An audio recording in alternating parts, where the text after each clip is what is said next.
இந்த வீடியோவில் வாட்ஸ்அப்பில் வந்திருக்க 3 இல்லை 2 சூப்பரான அப்டேட் பற்றி தான் பார்க்க போகிறோம். ஃபஸ்ட் அப்டேட்டு, உங்கள் வாட்ஸ்அப் குரூப்லேயோ இல்லைனா இண்டிவிஜுவலான பர்சன் சேட்லேயோ ஒரு குறிப்பிட்ட டேட்டில் உள்ள சேட்டை மட்டும் நீங்கள் ஃபில்டர் பண்ணி பார்க்க முடியும்.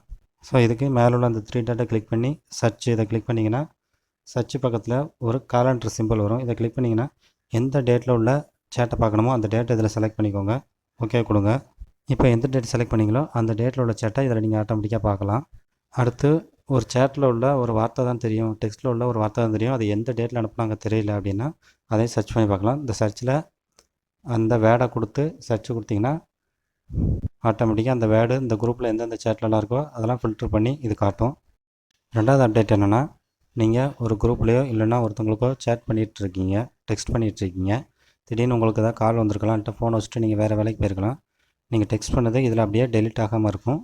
வித்து டிராஃப்ட் அப்படிங்கிற மெசேஜோட உங்களுக்கு இந்த மெசேஜ் அப்படியே இருக்கும். அடுத்துட்டு நீங்கள் வாட்ஸ்அப் ஓப்பன் பண்ணும்போது இந்த டிராஃப்ட் இண்டிகேஷனை பார்த்து நீங்கள் ஆட்டோமேட்டிக்காக இந்த டெக்ஸ்ட்டை கண்டினியூ பண்ணி டைப் பண்ணி சென்ட் பண்ணலாம்.